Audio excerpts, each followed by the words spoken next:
નમસ્કાર મિત્રો, હું ડૉક્ટર દીક્ષા એચ સાવલા, મહિલા આર્ટ્સ કોલેજ વિદ્યાનગરી હિંમતનગરથી દર માસે આપણે સુંદર મજાના વિષય સાથે આપણા વિચારમાં સમૃદ્ધિ કરતા રહ્યા છીએ. એ માટે સર્જનહાર મેગેઝિનના તંત્રી શ્રી ભાવેશભાઈ મીરાણીજીને અભિનંદન. મારે આ માસનો વિષય છે વાંચન. શીર્ષક એવું છે કે વ્યસન વાંચનનો. એક વ્યસનનો પણ વાંચન હોવો જોઈએ, એ અનુલક્ષીને આજની વાત હું માંડીશ. મનુષ્ય જીવન ધર્મ, અર્થ, કામ અને અંતિમ મોક્ષ એમ 4 પુરુષાર્થોથી ટકેલું છે. જીવનમાં સફળ જીવન જીવવા ઘણા બધા શોખ અને પુરુષાર્થો વચ્ચે સુંદર રીતે જીવવા માટે આપણે સૌ પ્રયત્નશીલ હોઈએ છીએ. એમાંથી વાંચન, મનન અને ચિંતન જીવનના પ્રેરક આયામ છે, જેમાંથી વાંચન એ વ્યક્તિત્વના વિકાસ માટે ખૂબ જરૂરી છે. અને વાંચીશું તો વિકસીશું એ વાક્યને આપણે ચરિતાર્થ કરી શકીએ. વાંચન માટે સારા પુસ્તકો એ આપણા જીવનની પૂંજી બની રહે છે. સારા પુસ્તકો વિનાનું ઘર સ્મશાન જેવું હોય છે, એવું શ્રી સ્વામી વિવેકાનંદજીએ પણ કહ્યું છે. પુસ્તક એ સંસ્કાર ઘડતરનું પારણું છે. વાંચન એ વિકાસનું બારણું છે. ગરથ ગાંઠે અને વિદ્યા પાઠે એ લોકોક્તિનું આ સુભાષિતમાં સમર્થન કરવામાં આવ્યું છે. પ્રસંગોપાત જે ઉપયોગી ન નીવડે એ વિદ્યા કે ધન શા કામનો. પુસ્તકો એ આપણા ઉત્તમ મિત્રો છે. પુસ્તક પ્રેમી માણસને કદી એકલવાયો નથી બનતો. પુસ્તકો કદી માણસને નાસીપાસ પણ નથી કરતા. પુસ્તકો સદૈવ આપણને જોઈતો સત્સંગ હર હંમેશ પૂરો પાડે છે. જીવનને હર્યું ભર્યું રાખવામાં પુસ્તકોનો ફાળો કંઈ નાનો સૂનો નથી. પુસ્તકો એ મૃત્યુલોકનો કલ્પવૃક્ષ છે, સમાજનું કામધેનું છે. શ્રેષ્ઠ પુસ્તકો આપણને ઉત્તમ તત્વોનો સહજ પરિચય કરાવે છે. મહાપુરુષોની મહાનતાનું રહસ્ય છે. પુસ્તકો આપણી સમક્ષ પ્રગટ કરે છે. પુસ્તકો આપણને જાત જાતની માહિતી આપે છે, આપણી વિચાર શક્તિને ખીલવે છે. વિધાયક જીવન દ્રષ્ટિ બક્ષીને આપણા જીવનને ઉદાત્ત તેમજ દિવ્ય બનાવે છે. જીવન સંઘર્ષમાં ઝઝૂમવાની શક્તિ આપણને સાત્વિક પુસ્તકોમાંથી સાંપડી રહે છે. શરત માત્ર એટલી જ છે કે આપણે પુસ્તકોને પામવાનો અર્થાત આત્મસાત કરવાનો પ્રયત્ન કરવો જોઈએ. પુસ્તકોનો કેવળ સંગ્રહ કરવાથી કશું જ નથી થતું. ઘણા શ્રીમંત લોકો પુસ્તકો ખરીદીને કબાટમાં ગોઠવીને મૂકે છે. તેઓ કદી ભૂલથી પણ આ પુસ્તક નથી વાંચતા. તેમને મન પુસ્તકોનું મહત્ત્વ ફર્નિચરથી વિશેષ નથી.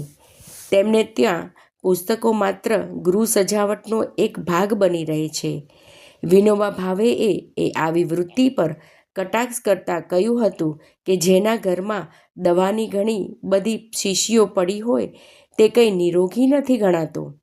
એવી જ રીતે ઘરમાં પુષ્કળ પુસ્તકો એકઠા કરનાર વિદ્વાન એને પામવા એ બે ઘટનાઓ વચ્ચે જમીન આસમાનનો ફરક હોય છે. એવું કારણ નથી.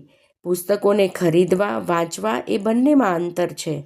જ્ઞાન પુસ્તકમાંથી મસ્તકમાં અને મસ્તકમાંથી હર હંમેશ આપણા જીવનમાં ઉતરવું જોઈએ. કેવળ પુસ્તકિયું જ્ઞાન જીવન વિકાસમાં ઉપયોગી નથી થતું. પોથી પંડિતોને વેદ્યા કહીને વગોવવામાં આવે છે. સમુદ્ર કિનારે રેતીના પટમાં ફર્યા કરનારને માત્ર શંખલા, ચીપલા કે કોડી જ પ્રાપ્ત થાય. છીછરા પાણીમાં જનારને માછલા મળે, જ્યારે મોતી તો પામે છે એ મરજીવાઓ, જેઓ જાનના જોખમે મઝધારમાં જાય છે. પુસ્તકોના બારામાં પણ એવું જ છે. પુસ્તકોને ઉપરથી જોનાર માણસ ક્ષુલ્લક માહિતી મેળવે છે. વિચારપૂર્વક વાંચનાર તદ્દન વિષયનું જ્ઞાન પ્રાપ્ત કરે છે. જ્યારે પુસ્તકોમાંથી જીવન તો મેળવે જ છે, ચિંતન મનનપૂર્વક એમનો અભ્યાસ કરનાર માનવ જ્ઞાન જો ક્રિયામાં પરિણમે તો એ પ્રકાશ છે, શક્તિ છે, અન્યથા એ માત્ર બોજો જ છે. માં શારદાનો સંદેશ લઈને આવતા પુસ્તકોને બોજાની જેમ માથે ન ઊંચકતા ભાવ અને પ્રેમથી હૃદય ધારણ કરવા જોઈએ. કંઠસ્થ અને હૃદયસ્થ થયેલું જ્ઞાન એ માણસની સાચી મૂડી છે.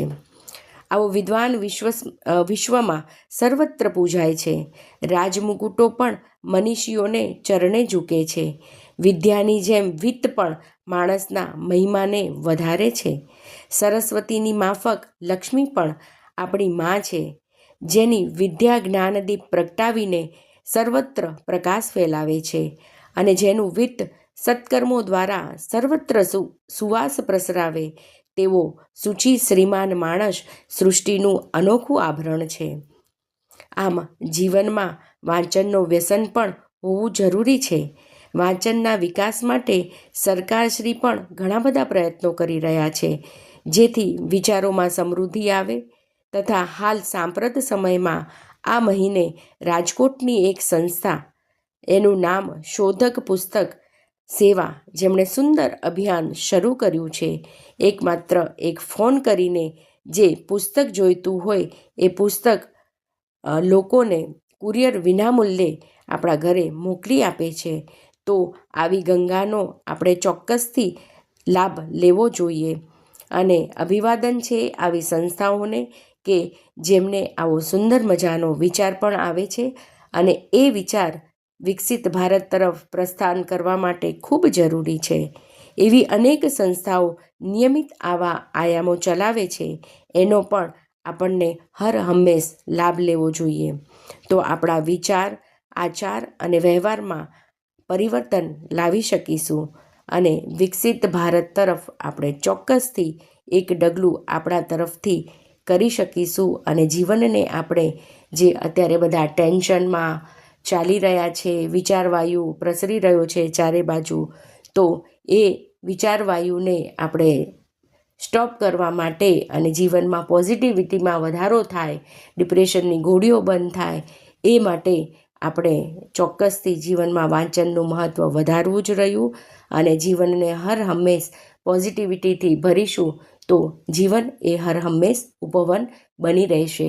વ્યસનો તો ઘણા કર્યા અને એ વ્યસનો આપણને નરકમાં ગરતાવ કરે છે, પરંતુ આવો એક વ્યસન જો વાંચનનો હશે તો સુમધુર રીતે આપણે જીવન જીવી શકીશું.